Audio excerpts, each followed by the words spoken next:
Good morning, and welcome to the Alameda Connection on KCSM HD2.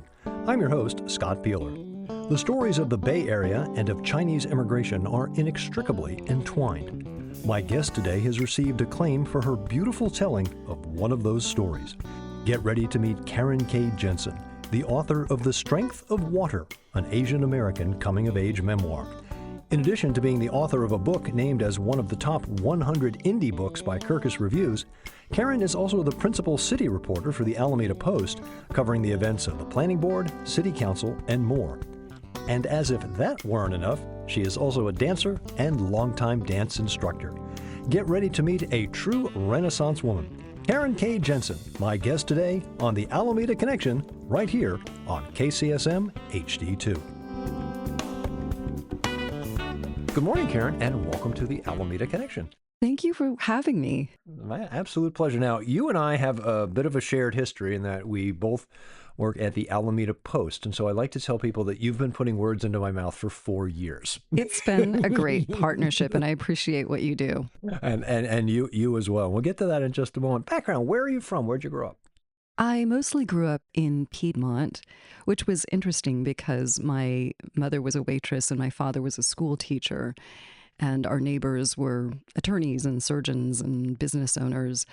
But I credit my mother, who was really savvy with investing, even though she didn't get to finish high school, but she taught herself how to buy and resell fixer-uppers and fix them up and got us in there.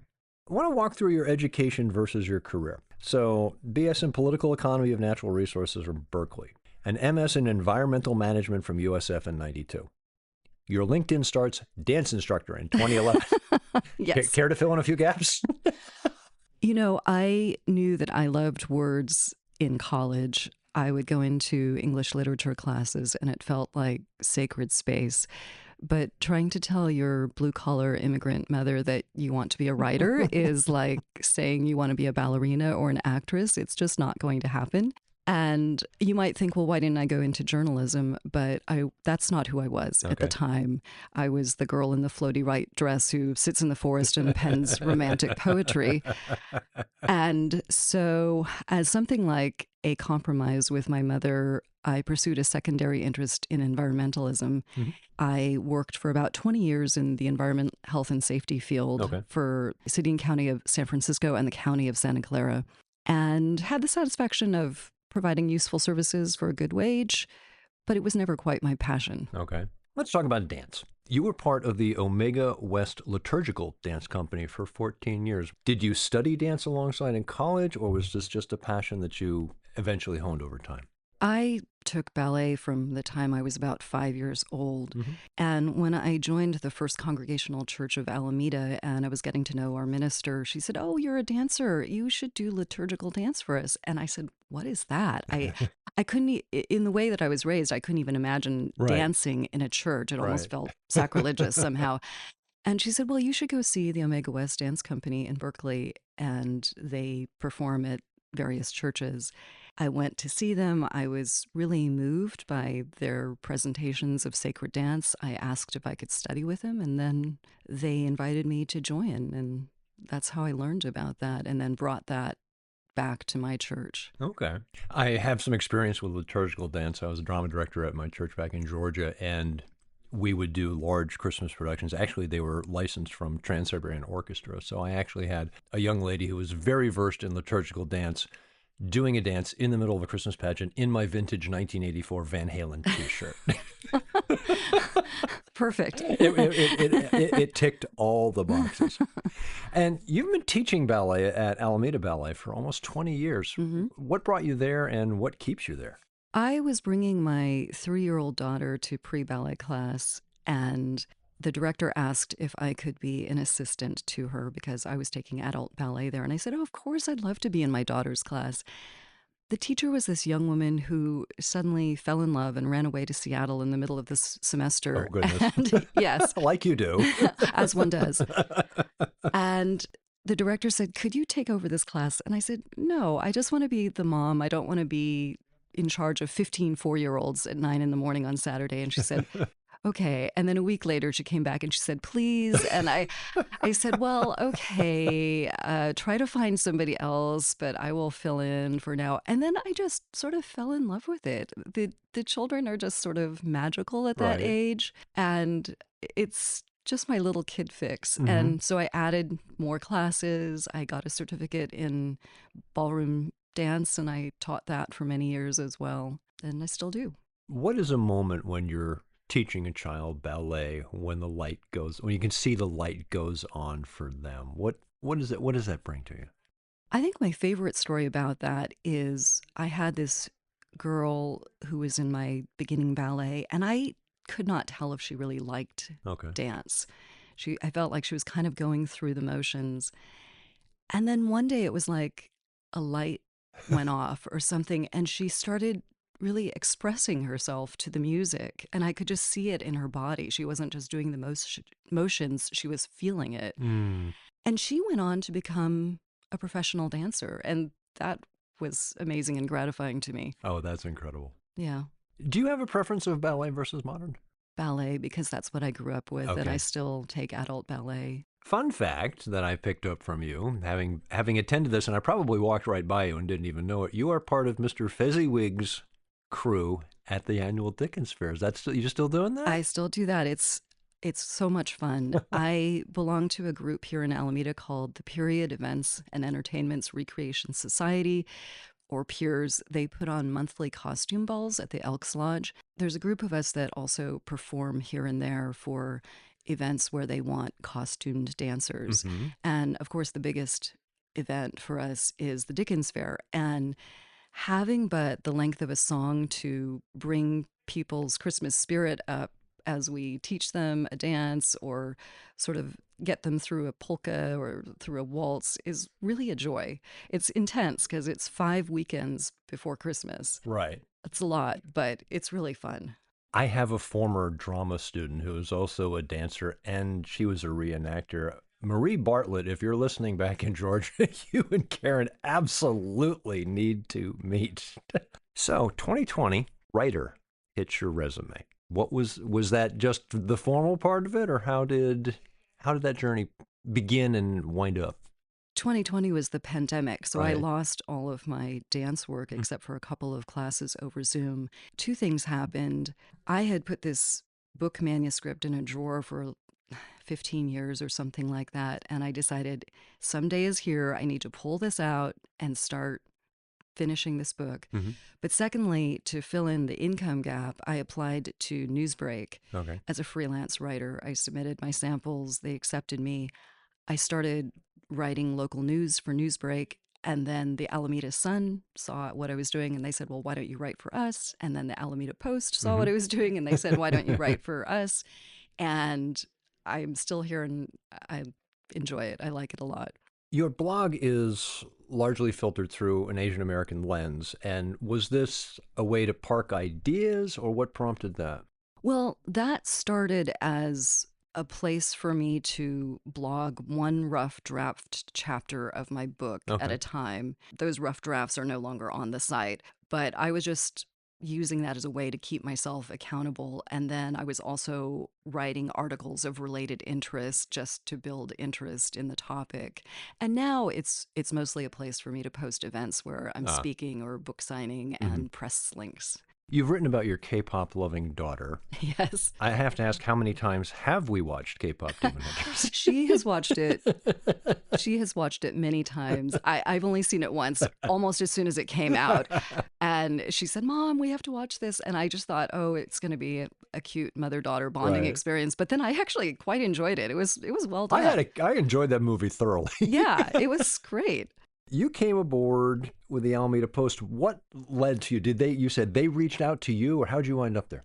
Adam Gillett says that I was the first person that he reached out to when he was forming the Alameda Post because I was writing city council and planning board stories. I was trying to write stories that I thought would interest readers, and that was an easy thing to latch on to. So you and I are about a month apart in the Post. You were on in March, I was on in April, and like we talked about at the top of the show, I've been using your material in the Alameda Postcast because basically when I sit down on Thursdays to craft the postcast, if there's a Karin Jensen article, it usually goes right to the top. What drew you to covering things like city council? Well, two things. It's consistent work. Mm-hmm. It's happening every week, so that's consistent income. But also, I've lived here off and on since 1988, and I really care about our little town. City Council and Planning Board are where people's voices can actually make a difference. I like to keep our community informed about these decisions that actually you can see Right. and really do affect our daily lives. One of my little frustrations is when I'm looking at the Alameda Post social media and people will say, oh, why didn't they consider this? Or, there's all this griping. Right. And I think, well, why didn't you show up to the meeting, or why didn't you write an email? And every week I post a preview of what Right. is going to be discussed. And they're not very long articles. And I encourage people to take a look at that, see what is being discussed, and send your letters before the meeting happens. Because a lot of times there's 2, 3, 5, 10 maybe people speaking. And so one voice is going to make a difference. And I would encourage people, if you are unfamiliar with the Alameda Post and you want to know what's going on in Alameda, alamedapost.com, and specifically alamedapost.com/news. That is going to keep you up to date. And I really connect with what you were saying because, as I have talked previously, I grew up in New Hampshire, and I literally grew up in a town meeting government. It was once a year, and if you didn't show up, too bad. But every citizen voted directly. So the idea of take advantage of the time when you can make your voice heard, that was just ingrained. What signifies to you job well done when you finish an article about the council? Balancing providing enough detail for the reader to understand the context and the background of the issue and why the council or the board made their decision, with not getting too far out into the weeds. Mm-hmm. Because they really get into the weeds and they need to do that. They need to sift everything to make their decision. But I need to look at it from a little bit higher level so I'm not overwhelming the reader. So it's striking a balance. What's a compliment you've gotten from a reader that makes you say, I think I'll keep going to these meetings and keep covering this? I was at the Alameda Library and I was talking to a librarian, and when she noticed my name, she said, oh, you write the council articles? And I said, yes. And she goes, oh, I read them every week so I can stay informed. And I said, oh, thank you. That does my heart good, because mostly I feel like I'm sending it into a void and I don't know who's reading it, really. So, March 31st, 2022, your first article for the Alameda Post is writing about the then proposed McKay Convalescent Center, which just opened as Arnold's Place. What was it like to watch that unfold for 4 years? I was worried it was not going to happen because there was so much opposition. It has been really inspiring to see how much grassroots effort among people who have really stood by their convictions in believing that we as a society need to provide this kind of care to, so to speak, the least among us. They effectively overcame the opposition. It was particularly telling that when I went to the opening, I was almost the only reporter. I actually didn't see other reporters. And there had been so much media coverage while it was controversial. Right. And then once all that controversy was gone, the media was not there, but I was glad to be there and be part of it. But it shows how far they came from going from so much clamor to, we don't need to even cover that because it's done deal and nobody objects to it. Beat reporting can be a grind. What keeps you coming back week after week? Well, as I said, I feel like I'm providing a service to the community, keeping people informed, and I care about our town. I find the issues interesting to me. They affect our daily lives, the traffic, the buildings that are being built, the housing density, all of this. I guess I just care about the city. Yeah. So let's move to one of your latest endeavors, which is the book, The Strength of Water, an Asian American coming of age memoir. Quick summary for listeners who may not have encountered the book yet. This is my mother's, as you said, Asian American memoir that traces her life from 1920s Detroit when she was growing up in a Chinese laundry. and then to China on the eve of and during the Sino-Japanese War, and then back to mid-century California when she was a domestic worker and a waitress and trying to navigate that as a single, inexperienced minority woman. And so it reveals history from some fascinating perspectives, from a woman's perspective, an immigrant families, and a life on the margins. And I've recently just started reading the book, and I'm Thank you. very much enjoying it. It reminds me of the great quote, well-behaved women don't often make history, which does not mean you need to be radical. It means that the quiet stories of women are so often not told. Correct. And you're telling that story. Was it a challenge to kind of take on mom's voice because you're writing it as your mom?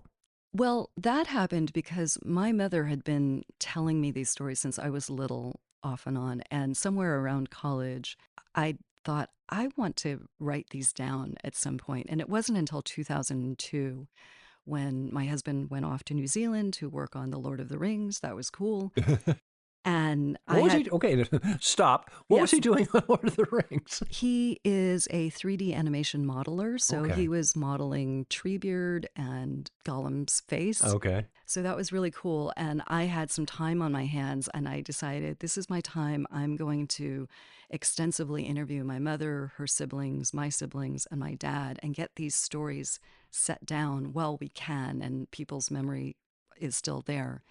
And then when I went to New Zealand to join my husband, that's when I started to blog one rough draft chapter at a time. My mom read those rough draft chapters and she said, "Gee, it's nice of you to write these down. I mean, who else would care?" And I said, "Mom, these are fascinating stories. They're really a slice of history." A lot of people say I should write a book. What got you from I oughta to I did? I think in some ways I'm inspired by my mom. The title of the book, The Strength of Water, is related to her persistence and her resilience. As I mentioned at the top, she didn't even have a high school education, but she always firmly believed in fighting for her little slice of happiness, Right. as she put it, and just keep putting one foot in front of the other. And I just thought, people write books. Why can't I just put one foot in front of the other, keep writing, keep pursuing, and it will happen? So many immigrant stories are sort of, from hard scrabble to success, but your mom actually came from a family that was fairly well to do, comparatively speaking. No, her mother Okay. came from a fairly well-to-do family, Okay. but no, my mother's family was Okay. not. Her mother was told that she would be marrying a gold mountain man, in other words, a man who was going to the United States and would make his fortune. And so she thought she was going to have this nice life, but really he was just a laborer. I don't want to say just a laborer. Right. He was a laborer, and he ended up opening a laundry business, but it was really hard work. And my mom grew up in the back of that laundry Right. for the first 11 years. The tales of her playing on the laundry equipment. Yes. Just delightful. Yes. What was the ultimate process? Obviously, you paid attention to your mother's stories, you started blogging, but what got the snowball rolling further down the hill as you started to collect? Was there a point at which you said, there's a there? It was kind of a magical moment where I had this idea that I wanted to publish, and I was talking to a woman at my church who happened to also be named Helen. Okay. And she had just published her first book in her 70s. And I said, "Helen, how do you," yeah, I kind of got a chill. And I said, "Helen, how did you do this? How did you start?" And she recommended that I reach out to a developmental editor who looks at the big picture of your manuscript and tells you what is working, what is not. Right. So I started with that. And then I really had no idea how to publish. Many of the women who publish with Sibylline Press are Master of Fine Arts graduates, and they know what they're doing. I happened to hear about a Twitter pitching event, which, if you don't know what that is, you pick an event that's in your genre, and on that day, you post 3 tweets. And if publishers or agents put a heart on your tweet, that means they want you to submit a more detailed pitch. I got 2 hearts from small press publishers. I pitched to them. They both offered me deals. I went with one. It almost got published, and then they went under because of the pandemic. And then I really started the whole process of dozens of queries. I finally got published by a small press in London, which I thought was going to be fine because the whole world is online. But I found that because all of their efforts were in Europe, I couldn't participate in what they were doing.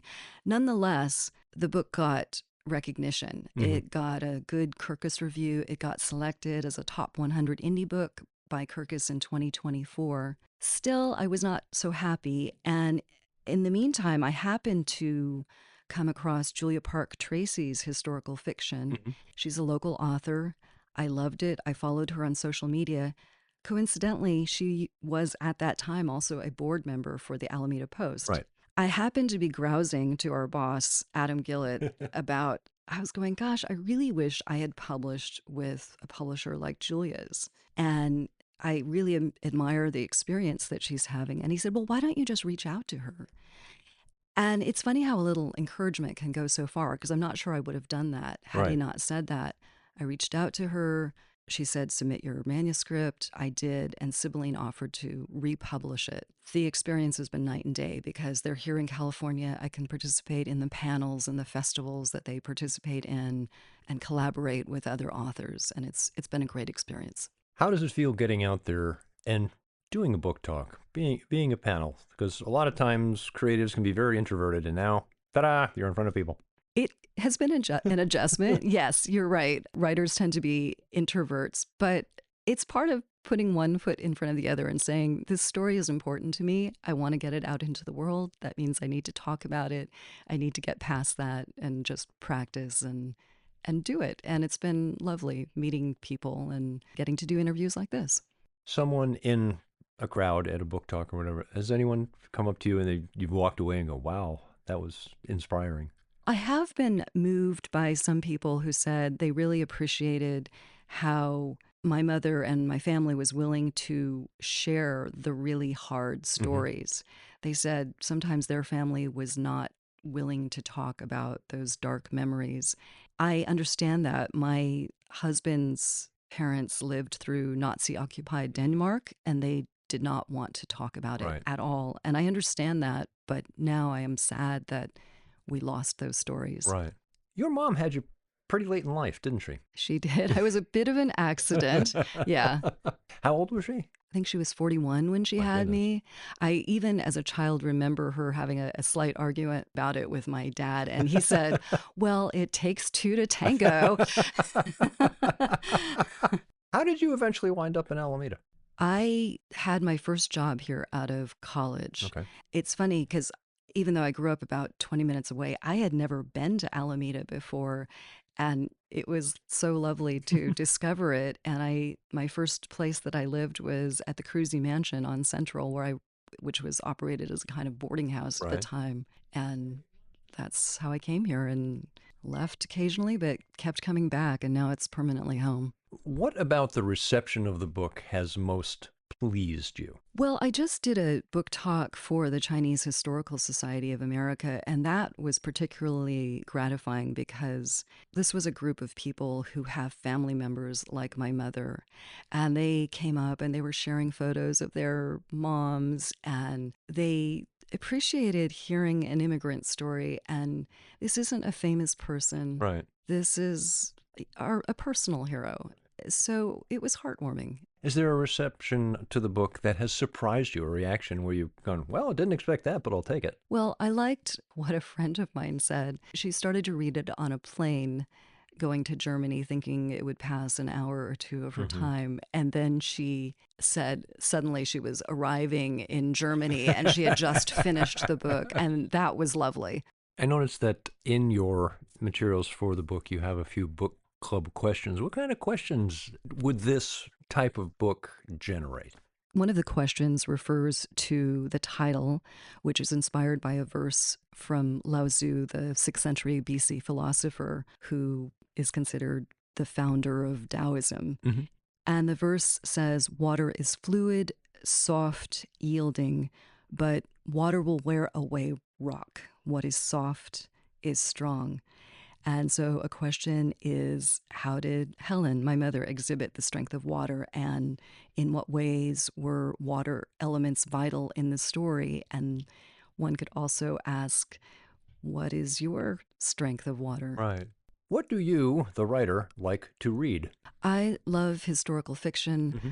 For that reason, I love Julia Park Tracy's books. I also really love classics like Dickens and Thomas Hardy and Jane Austen. So I'm kind of a historical novel geek. You think you got another book in you? Right now, I'm actually working on a screenplay. Oh. My daughter, who is an art student in San Francisco, said she was interested in turning parts of the story, or perhaps all of it, into a graphic novel. Oh. And she said, if you turned this into a screenplay, that would make it easier for me to translate it into a graphic novel. Because to translate that's storyboard. Right, exactly. And it has been so much fun. I signed up through UCLA Extension, and it's a different style of writing. Oh, certainly. Yeah, and it's just been really fun. That's incredible. I look forward to both as a film fan and as a comic book geek. I await both of these. Thank you. What is your guiltiest reading pleasure? Literally guilty. I was in elementary school, and I snuck from my father's shelf Coffee, Tea, or Me, and actually really loved it. I mean, it's a funny book for like a third grader to be reading. Right. It's the fictional adventures of, as they called them back then, stewardesses in the swinging 60s and all of their conquests. And I would sneak it off the shelf and read it when he was away, and then put it back on, and I finished it, and I thought it was wonderful. That's delightful. Is there a person from any era, alive or dead, that you would just like to sit down and interview? Well, in the realm of pure fantasy, the one celebrity I follow is Princess Kate of Wales. I really love the way she and her media team present good causes and champion them through pictures and words. So here's the question I warned you about in advance that every guest gets. You have company coming in from outside of Alameda. You have to take them to 3 meals. It can be 3 dinners. It can be breakfast, lunch, dinner. It can be bites and noshes. What 3 restaurants in Alameda are you taking them to? I am really fond of afternoon tea. Okay. And so Julie's Coffee and Tea Very is good. one place. I love the garden. Actually, Malaya Tea Room, I love their Korean bingsu dessert, which is, if you're not familiar with bingsu, it's like snow made of milk that's layered with fresh fruit. Ooh. Mandro Tea House. Mandro, okay. And where's the On Park Street. On Park, okay. All right, so Mandro and Malaya. How can people keep up with what's going on in your life? I have a website that is KarinKJensen.blog, and Karin is spelled with an I, or on Instagram, again, just Karin K. Jensen. Karin Jensen, author of The Strength of Water. Thank you so much for spending time with us here on the Alameda Connection. Thank you so much for having me. Take care. Thanks again to Karin K. Jensen for joining us this morning on the Alameda Connection. To keep up with what's going on in the city of Alameda as far as the city council, planning board, and more, you'll want to read Karin's articles at alamedapost.com/news. Remember, Karin's book is entitled The Strength of Water, an Asian American coming-of-age memoir, and it's available wherever you get your books. Karin's website is karinkjensen.blog. That's spelled KarinKJensen.blog. You can also find her on Instagram at Karin K. Jensen. Karin's got a few appearances coming up related to her book. On May 31st, find her at the Bay Area Book Festival. On June 2nd, Sausalito Books by the Bay. July 11th, Alameda Book Con. September 12th, the San Jose Book Festival. And on November 7th, the Portland Book Festival. Next week, join me when my guest will be Denise Trepanier of Bike Walk Alameda, the folks dedicated to making life a little bit easier for cyclists and pedestrians here in the Bay Area's Island City. Don't forget, you can head to bayarearadio.org and cast your vote for the inaugural Bay Area Audiocaster of the Year Award. Thanks, as always, to the California Historical Radio Society for providing our location for today's sit-down with Karin Jensen. And thanks, as always, to guitarist Bill Hart for our theme music. The song is Beachside Isle. It's from his album, Watch the Sky. I'm Scott Piehler. I'll join you next Sunday morning, 8 a.m., the Alameda Connection on KCSM HD2.